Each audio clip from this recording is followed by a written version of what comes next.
বর্তমান প্রেক্ষাপটে আওয়ামী লীগের এখন করণীয় কি? গত কয়েকদিনে বাংলাদেশে যা কিছু ঘটেছে এটি রীতিমতো ডিজাস্টার। আওয়ামী লীগের উপর স্মরণকালের সবচেয়ে ভয়াবহ বিপদ, ভয়াবহ আপদ। ক্ষমতা হারানোর পর আওয়ামী লীগের বিশাল শ্রেণীর যারা নেতাকর্মী রয়েছেন তারা প্রায় সবাই বাস্তুচ্যুত হয়েছেন। বাংলাদেশের মধ্যে যারা আছেন তারা পালিয়ে আছেন এবং অনেকেই এক জেলা থেকে অন্য জেলায়, এক গ্রাম থেকে অন্য গ্রামে, এক শহর থেকে অন্য শহরে স্থান বদল করে যাকে বলা হয় মানবেতর জীবনযাপন করছেন। আমি বেশ কয়েকজন আওয়ামী লীগ নেতাকে চিনি যারা কোটি কোটি টাকার মালিক ছিলেন। তাদের অনেকের বাড়িঘর পুড়িয়ে দেওয়া হয়েছে, ঢাকা শহরে অ্যাপার্টমেন্ট জ্বালিয়ে পুড়ে ছারখার করে দেওয়া হয়েছে। তাদের ছেলেমেয়েরা গ্রামে চলে গেছে আর সেই ভদ্রলোক পালিয়ে বেড়াচ্ছেন এবং সেখান থেকে তিনি অনেক প্রিয়জনের কাছে, আপনজনের কাছে ২,০০০, ৪,০০০, ৫,০০০ টাকা বিকাশে পাঠানোর জন্য তিনি অনুরোধ জানাচ্ছেন এবং যারা টাকা পাঠাচ্ছেন একান্ত আপনজন লোক টাকা পাঠাচ্ছেন এবং তাদের মুখ থেকে আমি এই কথাগুলো শুনেছি এবং আমি সেই ভদ্রলোককে চিনি। এমনকি বাংলাদেশে গ্রেপ্তার হয়েছেন যাদের বিরুদ্ধে হাজার কোটি লুটপাটের অভিযোগ। এখন তারা তাদের স্ত্রী সন্তানদেরকে অনেকে দেশের বাইরে পাঠিয়ে দিয়েছেন। কিছু কিছু পরিবার খুব সচ্ছল আছেন, আবার কিছু কিছু পরিবার দেখা গেল যে তাদের ব্যাংকিং জটিলতার কারণে বা তারা হঠাৎ করে এরকম কোনো ঘটনা ঘটবে এরকম তাদের যে অর্থনৈতিক যে প্ল্যান প্রোগ্রাম এগুলো না থাকার কারণে অনেক পরিবার কিন্তু অর্থনৈতিক সংকটের মধ্যে আছে। হাজার কোটি টাকা লোপাট করার পরেও তারা অর্থনৈতিক যাকে বলে অসচ্ছলতার মধ্যে আছে। আওয়ামী লীগের দখল করা বা অর্জন করা হাজার হাজার বিঘা জমি এগুলো বিভিন্ন যাকে বলা হয় পরিবর্তিত পরিস্থিতিতে যাদের হাতে ক্ষমতা তাদের মাধ্যমে দখল বজায় রাখা, বিক্রি বাট্টা করা, তদারক করা এগুলো চেষ্টা করা সত্ত্বেও গত কয়েক মাসে উল্লেখযোগ্য হারে এইভাবে আওয়ামী লীগের নেতাকর্মীদের জায়গা জমি বিক্রি হয়নি। ফলে সেখান থেকে তারা কিন্তু কোনো আয় উপার্জন তাদের নেই। ফলে আওয়ামী লীগের যারা শীর্ষ নেতৃত্ব রয়েছেন তারা মনোকষ্ট, অর্থকষ্ট, সামাজিক বিপত্তি, পারিবারিক বিপত্তি সব কিছু মিলিয়ে রীতিমতো ভেঙে পড়েছেন। যতই বলা হোক না কেন যে এই রাস্তায় নামবে, ওটা নামবে, ওটা নামবে, এটা এই পর্যন্তই, হুমকি ধামকি পর্যন্তই। কিন্তু আপনি যদি যারা কথাবার্তা বলেন আপনি দেখবেন যে প্রায় সবার মধ্যেই হতাশার সুর এবং তাদের কণ্ঠে কোনো অবস্থাতেই দৃঢ়তা নেই, বিশ্বাস নেই। কয়েকবার আপনি দেখেন জাহাঙ্গীর কবির নানু কথা বলার চেষ্টা করেছেন, মনে হচ্ছে একটা জীবন্ত লাশ কথা বলছেন, তার সেই কথার মধ্যে নেতৃত্ব সুলভ যে বিষয়গুলো সেগুলো নেই।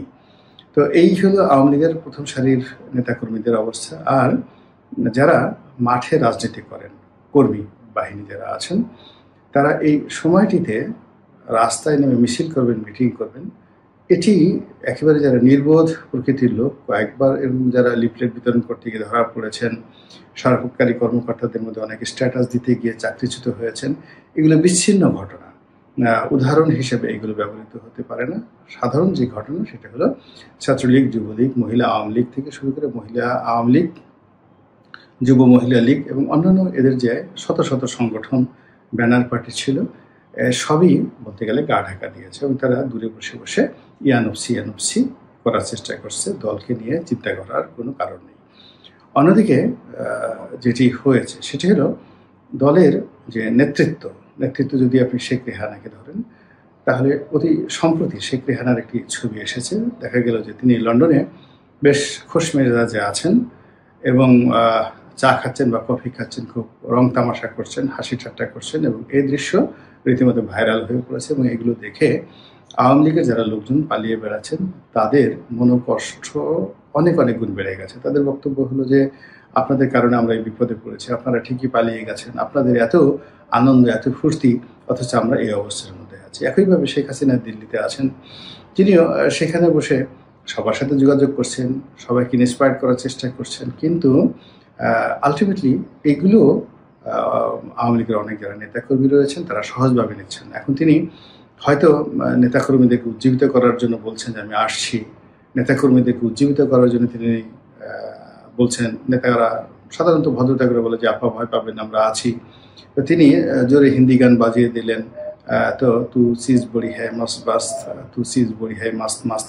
তো এই গানের সঙ্গে সঙ্গে তিনি নিজেকে যতটা সম্ভব উজ্জীবিত করে তার নেতাকর্মীদেরকে বোঝানোর চেষ্টা তিনি করেছেন। এটা সত্য, কিন্তু আলটিমেটলি এটার ফলাফল ভালো আসেনি।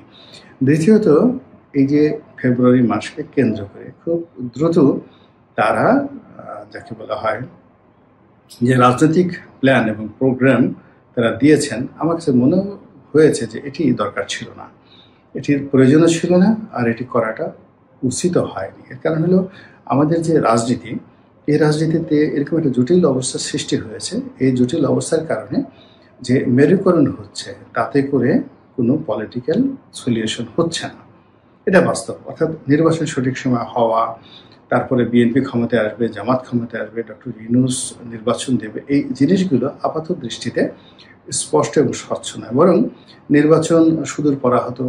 এবং ডক্টর মোহাম্মদ ইউনূস থেকে শুরু করে বর্তমান সরকার কতদিন ক্ষমতায় থাকবেন এটা ডক্টর মোহাম্মদ ইউনূস নিজেও জানেন না। ক্ষমতার পিছনে কলকাঠি কারা নাড়ছে, দেশে কি সামরিক শাসন আসবে কি আসবে না, এখানে পাকিস্তান কি করছে, চীন কি করছে, ভারত কিভাবে খেলছে, এই বিষয়গুলো একেবারে অস্পষ্ট। তো সেই অস্পষ্ট জায়গার মধ্যে গিয়ে হঠাৎ করে শেখ হাসিনা ফেব্রুয়ারি মাসে কিছু রাজনৈতিক পরিকল্পনা দিলেন। এরপরে আবার তিনি হঠাৎ করে ছাত্রদের উদ্দেশ্যে ভাষণ দিলেন। তার মতো একজন প্রাজ্ঞ, অভিজ্ঞ এবং পোড় খাওয়া রাজনীতিবিদ জীবনের এই সীমানায় এসে বা এই রূঢ় বাস্তবতায় এসে তিনি এই কাজটি কেন করলেন, এটি আমরা যারা সাধারণ আমজনতা আমরা বুঝতে পারছি না। অনেকে বোঝার চেষ্টা করছেন বা বলার চেষ্টা করছেন যে মূলত তিনি সরকারকে প্রভোগ করেছেন, সমন্বয়কদেরকে প্রভোগ করেছেন, এবং বাংলাদেশে তার বাড়ি ভেঙে দেওয়া হচ্ছে বা হোক, বিকজ এই বাড়িটি তো আগেই ভেঙে দেওয়া হয়েছে, তার তো হারানোর কিছু নেই। বরং এটিকে যদি মাটির সঙ্গে গুঁড়িয়ে দেওয়া হয়, গুঁড়িয়ে দেওয়ার ফলে এটা নিয়ে যে আন্তর্জাতিক অঙ্গনে তোলপাড় শুরু হবে, বিশ্ব মিডিয়াগুলো এই জিনিসগুলো বারবার দেখাবে এবং এটিকে জঙ্গিবাদ হিসেবে কিংবা এটিকে ইসলামী উগ্রবাদ হিসেবে পশ্চিমাদের কাছে তিনি দেখাতে পারবেন। এবং এই যে উগ্রবাদ, এই উগ্রবাদটি এখন যেভাবে চলছে এটি সংখ্যালঘুদের উপরে চলতে পারে, এরকম একটা প্রচার এবং প্রোপাগান্ডা চালানোর জন্য তিনি হয়তো প্রভাব করতে পারেন। এটা হলেও হতে পারে, নাও হতে পারে, কিন্তু হোয়াট এভার মেবি, আমার কথা হলো যে এখনও যেখানে রক্তের দাগ শুকোয়নি, এখনও যাদের শরীরে ব্যথা, আহত এই জুলাই আগস্ট বিপ্লবের, তাদের ব্যথা এখনও শেষ হয়নি, তাদের অনেকের চিকিৎসা চলছে এবং সেই চিকিৎসারত অবস্থায় তারা অধিকতর সুন্দর চিকিৎসার জন্য তারা আন্দোলন করছে। ঠিক সেই সময়টাতে এসে যারা এতগুলো দুর্ঘটনা ঘটালো এবং 15টি বছর পুরো দেশ এবং জাতিকে যারা অনেকটা স্কুইজ করে রাখলো, চিপড়ানোর মতো, নিংড়ানোর মতো, যারা বাংলাদেশের উপর অবাধে জুলুম এবং নির্যাতন চালালো, তারা রাতারাতি কোনো রকম অনুশোচনা ছাড়া একেবারে এত দ্রুত এসে আন্দোলন করবে, লড়াই করবে, সংগ্রাম করবে, রাজপথ গরম করবে, হরতাল করবে, আর লোকজন সেই হরতালে সাড়া দেবে, আর অতীতের মতো সেভাবে বাস পোড়াবে, হরতালের জন্য তারা শক্তি প্রয়োগ করবে। এই কালচারটা যে শেখ হাসিনা ধ্বংস করে দিয়েছেন। এর কারণ হলো বিএনপি কিন্তু তার যে রাজনৈতিক আন্দোলন, লড়াই এবং সংগ্রাম, এগুলো গণতান্ত্রিকভাবে তারা করার চেষ্টা করেছিল।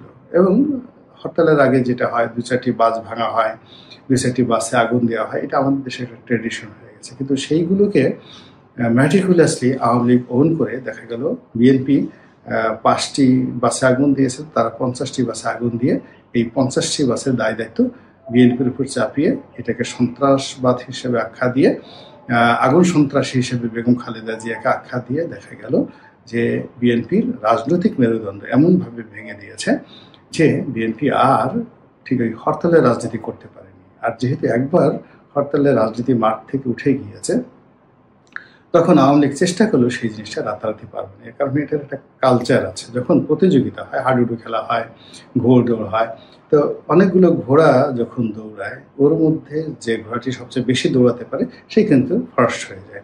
কিন্তু আপনি অনেকগুলো ঘোড়া আছে যাদেরকে আপনি দৌড়াতে দেবেন না, তখন একটি ভালো ঘোড়া যে ভালো দৌড়াতে পারে সেও কিন্তু দৌড়াবে না। এখন পুরো যে রাজনৈতিক অঙ্গন, সেই রাজনৈতিক অঙ্গনে 2014 থেকে 24 পর্যন্ত 10 বছর ধরে এই রাজপথে দৌড়ানোর মতো যে শক্তিমত্তা, এটি কারোরই নেই। বিএনপিরও নেই, আওয়ামী লীগেরও নেই, জামাতেরও নেই, কারোরই নেই।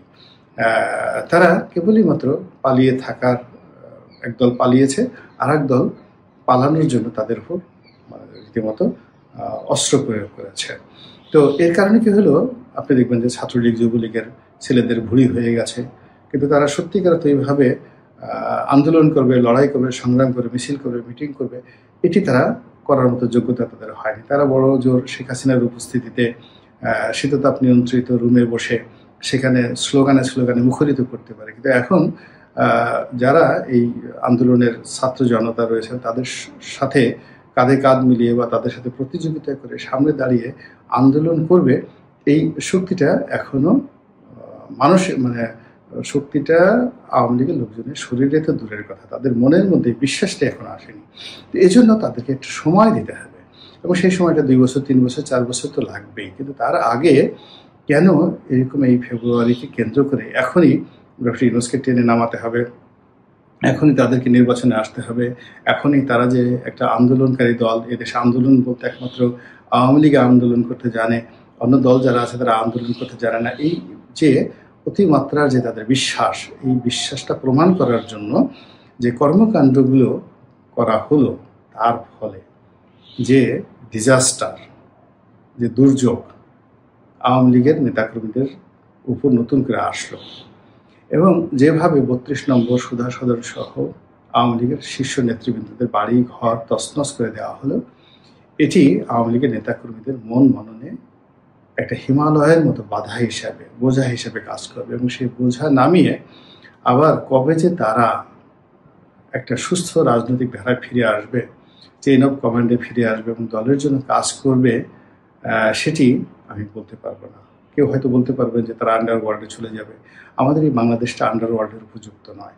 আমাদের অল্প কিছু জায়গা, পার্বত্য চট্টগ্রামে রয়েছে, যেখানে গেরিলা যুদ্ধ, হয়তো 2-3 হাজার লোক ওই এলাকাতে যুদ্ধ করতে পারে, কিন্তু এই যে জনারণ্য, আমাদের দেশের যে জনারণ্য, এই জনারণ্য আসলে গেরিলা যুদ্ধের জন্য উপযুক্ত নয়, এমনকি পালিয়ে থাকার জন্য কিন্তু উপযুক্ত নয়। কাজেই আওয়ামী লীগ এই যে এত কিছু জানার পরেও কেন তারা এই সময়টিতে এত উত্তেজিত হয়ে পড়লো, এটি আমার মাথায় ঢুকছে না।